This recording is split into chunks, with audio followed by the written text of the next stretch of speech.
Hi friends, నేను మీ సీతామహాలక్ష్మి. ఈనాటి కథలకి స్వాగతం. ఈరోజు మనం భోజన నిద్రా ప్రియులు అనే చందమామ కథని చెప్పుకుందాం. పూర్వం ఒక ఊళ్ళో ఒక రాజుగారు ఉండేవారు. చాలా కాలం వరకు ఆయనకు సంతానం కలగలేదు. ఆ తర్వాత ఎన్నో వ్రతాలు, పూజలు, పునస్కారాలు చెయ్యగా కొన్నేళ్లకి ఇద్దరు పుత్రులు కలిగారు. ఒకడి పేరు భోజనప్రియుడు, ఇంకొకడి పేరు నిద్రాప్రియుడు. వీళ్ళిద్దరూ ఒకే బడిలో చదువుకుంటూ ఎప్పుడూ కలిసిమెలిసి తిరుగుతూ ఉండేవాళ్ళు. కొన్నాళ్లకు ఇద్దరూ కూడా అన్ని విద్యల్లోనూ బాగా ఆరితేరారు. అప్పుడు వాళ్ళకి ఒక కోరిక కలిగింది. దేశాంతరాలు పోవాలని. తమ కోరిక తండ్రితో చెప్పారు. గారాబంగా పెరుగుతూ ఉన్నారు కదూ, అందుకని సరే, అలాగే వెళ్ళిరండి అన్నాడు తండ్రి. సరేనని ఇద్దరూ చెరొక గుర్రము ఎక్కి బయలుదేరారు. అలా వాళ్ళిద్దరూ ఎన్నో అరణ్యాలు, నదులు, కొండలు దాటి చివరికి ఇంకో రాజుగారి పట్టణం చేరుకున్నారు. వాళ్ళిద్దరూ సరాసరి రాజుగారి దగ్గరికి వెళ్ళి, చాలా దూరం నుంచి వస్తున్నాము, మా ఇద్దరికి భోజనం పెట్టించాలి, ఇద్దరం చెరో 10 రూపాయలు ఇచ్చుకుంటాం అన్నారు. సరేనని రాజుగారు వంట బ్రాహ్మణ్ణి పిలిచి వాళ్ళిద్దరికీ తిన్నంత భోజనం అన్ని రకాల పిండి వంటలతో పెట్టమని చెప్పారు. వంట బ్రాహ్మడు సరేనని వెళ్ళి రకరకాల పిండి వంటలతో భోజనం తయారు చేశాడు. మన భోజన నిద్రాప్రియులు విస్తళ్ళ ముందు కూర్చున్నారు. నిద్రాప్రియుడు మామూలుగానే అన్నం కలుపుకుని తినేస్తున్నాడు. కానీ భోజనప్రియుడు ఒక ముద్ద నోట్లో పెట్టుకుని ఉఫ్ ఉఫ్ అని ఉమ్మేసి, చచ్చి చెడి చాలా దూరం నుంచి వచ్చాం గదా అని విస్తరికి 10 రూపాయలు ఇస్తామన్నాం, ఇదేమిటి, ఈ అన్నం పీనుగుల వాసన కొడుతోంది అని విస్తరి ముందు నుంచి లేచి వెళ్ళి రాజుతో చెప్పాడు. రాజు ఆశ్చర్యపోయి వెంటనే వంట బ్రాహ్మణ్ణి పిలిపించి, ఏమయ్యా బ్రాహ్మడా, అన్నం పీనుగుల వాసన కొడుతున్నదట, మన ఇంటి ముందు గాని, ఇంటి వెనక గాని, పక్కల గాని ఎవరైనా చనిపోయారా అని అడిగాడు. రామరామ, లేదండి ప్రభు, ఈ చుట్టుపక్కల ఎవరూ చావలేదు. మరి అన్నం పీనుగల వాసన ఎందుకు కొడుతోందో, ఈ బియ్యం కూడా మనకు ఎప్పుడూ ఇచ్చే శెట్టిగారే పంపారు అన్నాడు. పిలుచుకునిరా ఆ శెట్టిని అన్నారు రాజుగారు.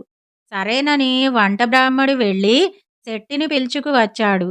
శెట్టి వణుకుతూ రాజుగారి ఎదుట నిలబడగానే, ఏమయ్యా శెట్టి, నీవు పంపిన బియ్యం వండి ఈ కుర్రవాళ్ళకి వడ్డించాం. అన్నం పీనుగుల వాసన కొడుతున్నదంటున్నారు. ఏమిటి కారణం? నీ ఇంట్లో గాని, నీ చుట్టుపక్కల గాని ఎవరైనా చనిపోయారా అని అడిగాడు రాజుగారు. లేదు మహారాజా, ఎవరూ చావలేదు. 60 ఏళ్ల నుంచి ఈ బియ్యం నాకు ఒక రెడ్డిగారు పంపుతూ ఉన్నాడు. ఇంతకాలంగా లేనిది ఇవ్వాళ ఈ బియ్యం పీనుగుల వాసన కొట్టడమేమిటో ఆ పరమాత్ముడికి తెలియాలి అన్నాడు శెట్టి. వెంటనే రాజుగారు రెడ్డిని పిలిపించి అడిగారు. నాకు తెలియదు ప్రభూ, మా తండ్రిని అడిగితే తెలుస్తుంది అన్నాడు రెడ్డి. వెంటనే రాజుగారు రెడ్డి తండ్రిని పిలిపించారు. రెడ్డి తండ్రి 90 ఏళ్ల పండు ముసలివాడు. వణుకుతూ వణుకుతూ రాజుగారి దగ్గరికి వచ్చాడు. అందరినీ అడిగినట్లుగానే రాజుగారు రెడ్డి తండ్రిని కూడా అడిగారు, అన్నం పీనుగుల వాసన కొట్టడానికి కారణమేమిటని. మహారాజా, సర్కారు వారు పోరంబోకు స్థలాలు అమరకం పరిచేటప్పుడు నాకిచ్చిన భూమిలో కొంత శ్మశాన భూమి కలిసింది. ఈ భూమిలో వ్యవసాయం సాగించి పండిస్తున్న ధాన్యమే ఈ 60 ఏళ్ల నుంచి మీకు పంపుతున్నాను అన్నాడు రెడ్డి తండ్రి. చూసారా, శ్మశాన భూమి కలవటం వల్లనే అన్నం పీనుగుల వాసన కొట్టింది అన్నాడు భోజనప్రియుడు. రాజుగారు అతని తెలివికి చాలా మెచ్చుకున్నారు. తర్వాత శెట్టి, రెడ్డి, రెడ్డి తండ్రి రాజుగారి దగ్గర సెలవు తీసుకుని వాళ్ళ వాళ్ళ ఇళ్లకు వెళ్ళిపోయారు. ఈ గొడవంతా పూర్తయ్యేసరికి బాగా చీకటి పడిపోయింది. ఈ రాత్రికి మీరు ఇక్కడే పడుకుని తెల్లవారి పోదురుగాని అన్నారు రాజుగారు. సరేనన్నారు భోజన నిద్రాప్రియులు. ఇద్దరికీ చెరొక మంచం వేసి మెత్తటి పరుపులు వేయించాడు రాజు. ఇద్దరూ పడుకున్నారు. భోజనప్రియుడు కాసేపట్లోనే గుర్రు పెట్టి నిద్రపోయాడు. కాని మన నిద్రాప్రియుడు ఉన్నట్టుండి ఒక్కసారి లేచి రాజు దగ్గరికి పోయి, "ఇదేమిటి మహారాజా, తిండి పెట్టించమంటే ఈనుగుల కంపు కొట్టే భోజనం పెట్టిస్తిరి. ఇక్కడే పడుకోమన్నారు గదా అని పడుకుంటే నేను పడుకున్న పరుపులో 7 చుట్ల వెంట్రుక ఉన్నది. నేను పడుకోగానే ఆ వెంట్రుక కరవటం చేత నా వెన్ను దద్దురెక్కింది" అన్నాడు. రాజు ఆశ్చర్యపోయి వెంటనే నిద్రాప్రియుడు పడుకున్న పరుపు కోయించి చూశాడు. చూస్తే అందులో నిద్రాప్రియుడు చెప్పినట్లుగానే 7 చుట్ల వెంట్రుక కనిపించింది.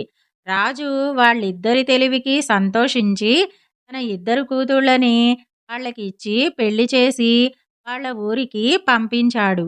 ఇద్దరు పెళ్ళాల్ని గుర్రాల మీద ఎక్కించుకుని తండ్రి దగ్గరికి వచ్చేసి ఆ రోజు నుంచి హాయిగా కాలక్షేపం చేస్తున్నారు.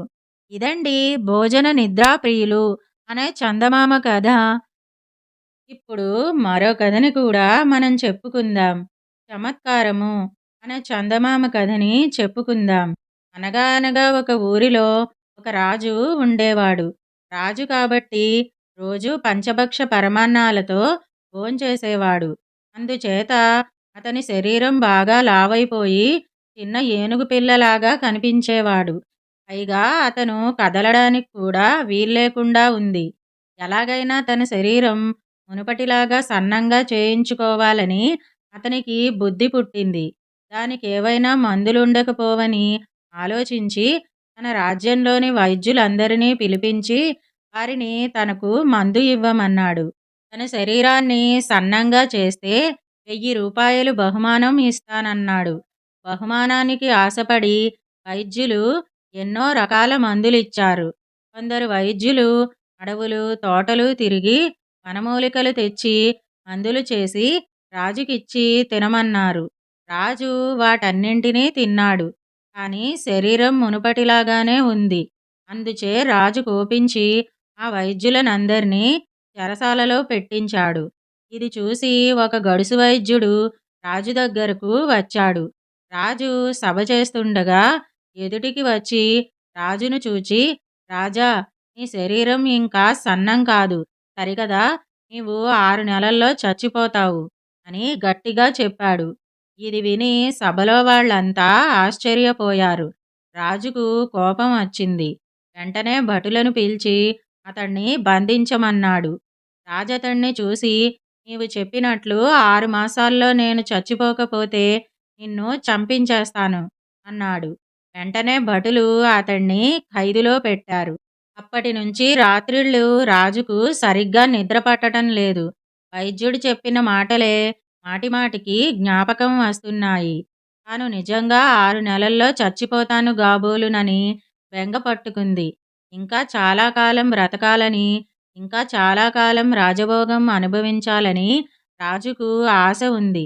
కాని వైద్యుడు నిండు సభలో చెప్పిన మాట అబద్ధమవుతుందా? అందుచే బెంగ మనోవ్యాధిగా పరిణమించింది. క్రమంగా మంచమెక్కాడు. ఈ బెంగతో ఆయన తిండి తినడం మానేశాడు. క్రమంగా రాజు చిక్కిపోసాగాడు. వైద్యుడు చెప్పిన 6 మాసాల గడువు ఆ రోజుతో పూర్తి అయిపోతుంది. కాని రాజు చనిపోలేదు. తానింక చనిపోననుకుని రాజు వైద్యుణ్ణి తన ఎదుటికి రప్పించాడు.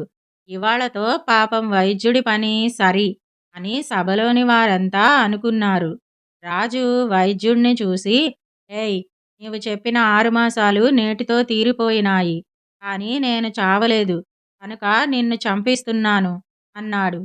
వైద్యుడు జంకకుండా, "మహాప్రభూ, మీ ఆస్థాన వైద్యులు వారి మందులు చేయలేని పనిని నా ఒక్క మాట చేసింది. కావాలంటే తమ శరీరాన్ని ఒకసారి చూచుకోండి. ఇదే నేను మీకు చేసిన చికిత్స. చచ్చిపోతాననే బెంగతో తమరు తిండి తినడం తగ్గించారు. ఎప్పుడు మితాహారమే మనిషికి ఔషధం" అని చెప్పాడు. రాజు తన శరీరాన్ని చూసుకొని మునుపటి కంటే చాలా సన్నగా ఉన్నదని గ్రహించాడు. సభలోని వారందరూ ఆశ్చర్యపోయి వైద్యుడు చేసిన చమత్కారానికి సంతోషించారు.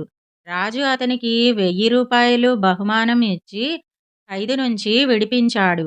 ఇదండి చమత్కారము అనే చందమామ కథ. ఈ 2 కథలు గనక మీకు నచ్చినట్టయితే లైక్, షేర్, కామెంట్ చేయండి. మరిన్ని మంచి కథల కోసం మా ఛానల్‌ను సబ్స్క్రైబ్ చేసుకోండి. మళ్ళీ మరొక మంచి కథతో కలుసుకుందాం. అంతవరకు వింటూనే ఉండండి ఈనాటి కథలు.